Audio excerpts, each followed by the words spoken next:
우리 믿음에 공로가 있는가? 존 파이퍼. 이 글에서 내가 답변하려는 질문은 이것이다. 믿음이 구원받는 일의 필수 조건이 된다면 구원을 받게 하는 공로가 믿음에 있다고 말할 수 있을까? 다시 말해 예수님을 믿는 그 믿음 때문에 우리가 구원을 받는다고 말할 수 있을까? 나는 이런 질문이 만인 구원론자들에게는 그리 중요한 문제가 아니라는 사실부터 지적하고자 한다.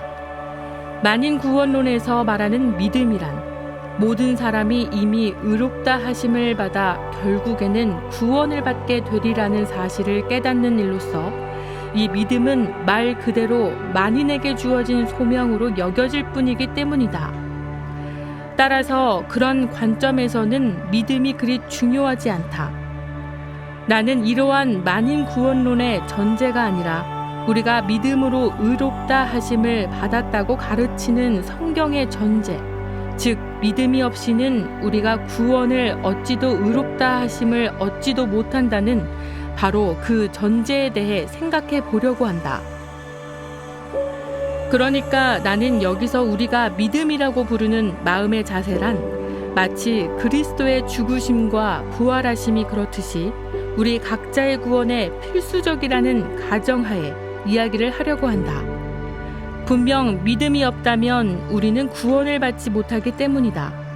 그렇다면 이와 같은 믿음이 그리스도의 죽으심과 마찬가지로 우리 구원에 필수적이라면 과연 구원을 얻는 데 있어 믿음에 어떤 공로가 있다고 말할 수 있을까? 이 질문에 대한 답변은 여기서 언급되는 용어를 어떻게 사용하느냐에 달려 있다고 할 수 있겠다. 이 질문에서 등장하는 핵심 용어는 공로와 믿음이다. 일반적인 용례를 따른다면 공로란 누군가로부터 마땅히 무엇인가를 받을 만한 행동을 한 결과를 말하는데 이는 그 행위나 자질이 충분한 가치를 지녀 타인으로 하여금 그에 대한 보상을 하지 않을 수 없게 만드는 경우에 쓰이는 개념이다. 첫 번째 예화, 사형 선고를 받은 죄수. 그렇다면 믿음에는 어떤 요소가 수반되며 그 믿음이 과연 구원에 기여하는지의 여부를 알아보기 위해 두 예화를 나눠보도록 하겠다. 첫 번째는 사형 선고를 받고 집행을 기다리는 한 살인자의 이야기인데 여기서 이 사람을 바로 당신이라고 가정해 보도록 하자. 지금 당신의 모든 사람이 당신의 유죄를 알고 있을 만큼 죽어 마땅한 죄수가 되어 감옥에 갇혀 있다. 그런데 대통령으로부터 한 통의 편지를 받게 된다. 그 편지에서 대통령은 말하기를 자신의 최고 권력으로 당신에게 내려진 사형 선고를 면제하고 석방시키기로 결정했다고 한다.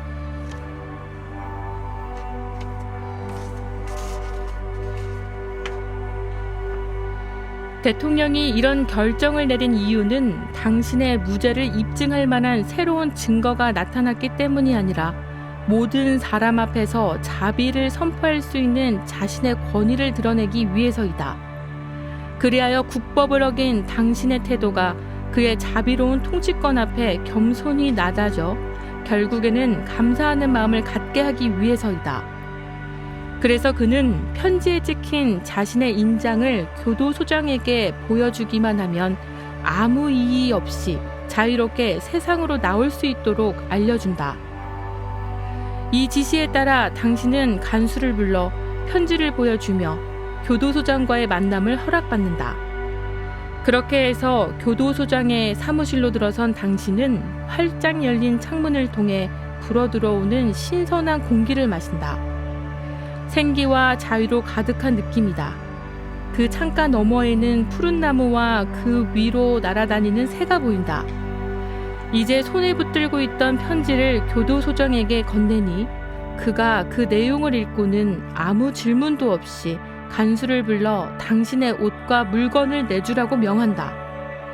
그렇게 해서 교도소를 나오게 된 당신은 고개를 돌려 그 거대한 건물을 한번 돌아본다. 작은 창틀이 빼곡히 나열된 회색 건물, 불과 조금 전까지 당신이 있던 곳이다. 그러나 자유의 몸이 된 당신은 이제 앞을 향해 달려가기 시작한다. 그리고 껑충 뛰어오르며 크게 한번 소리쳐 본다. 마침내는 웃음을 참지 못해 지나가는 사람들에게 외친다. 대통령이 나를 석방시켰다. 대통령이 나를 석방시켰다. 두 번째 예화, 가난한 노동자. 두 번째 예화에서 당신은 가난하고 실력이 부족한 노동자이며 할 수 있는 일을 다 해봤자 처자식을 겨우 먹여 살리는 처지에 있다. 그러던 중 어느 저명하고 부유한 자선사업가가 보낸 편지 한 통을 우체통에서 발견한다. 내용인즉 어떤 변호사에게 이 편지를 가져다 주면 아무 조건 없이 수억 원의 돈을 지급해 준다는 것이다. 그 자선가가 이렇게 하는 이유는 그저 가난한 이들에게 베풀기를 좋아하기 때문이라고 한다. 그런데 그가 왜 유독 당신에게 이 편지를 보냈는지에 대해서는 설명을 찾아볼 수 없다. 당신은 그저 편지를 들고 가서 돈을 받아오는 일만 하면 된다고 한다. 그래서 그 지시대로 변호사의 사무실로 찾아간다. 그리고 편지를 건네주자 변호사는 기다리고 있었다는 듯 현장에서 거액의 수표를 꺼내주며 당신에게 행복하게 지내라고 인사한다.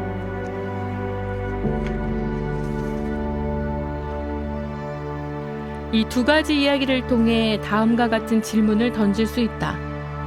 과연 각각의 상황에서 당신은 자유라든가 재물을 요구할 만한 공로를 지녔다고 할 수 있을까? 물론 한 가지 조건은 충족시켜야 했다. 곧 자유나 재물을 얻기 위해 필수 조건으로 대통령이나 자산가에서 받은 편지를 가져가 누군가에게 보여주는 일을 해야 했다. 하지만 그렇게 편지를 보여주는 행동이 너무 값진 일이어서 대통령이나 자산가가 당신에게 보상을 하지 않을 수 없었다고 말할 수 있을까? 앞서 정의했던 공로의 개념을 각각의 경우에 적용할 수 있겠느냐는 말이다. 여기서 믿음이 무엇인지는 사형 선고를 받은 죄수나 가난한 노동자의 반응을 통해 표현된다고 할 수 있다.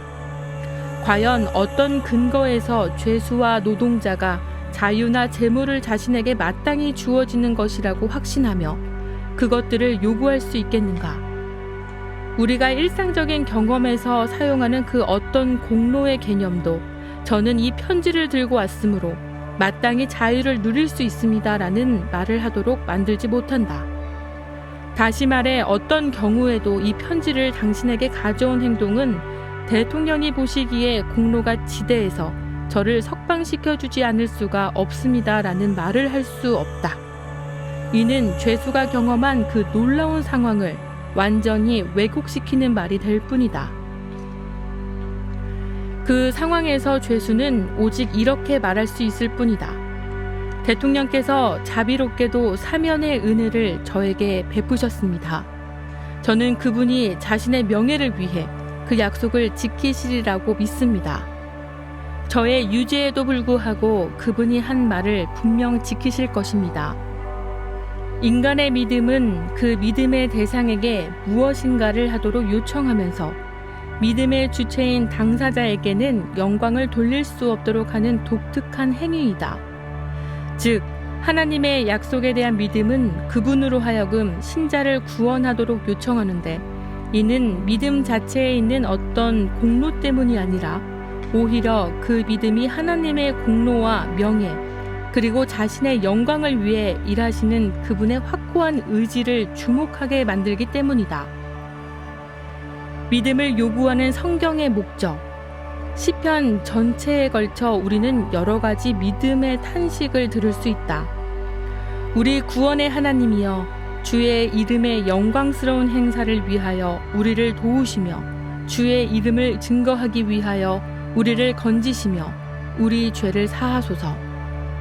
여호와여, 주의 이름을 위하여 나를 살리시고 주의 의로 내 영혼을 환난에서 끌어내소서. 여호와여, 나의 죄악이 크오니 주의 이름으로 말미암아 사하소서.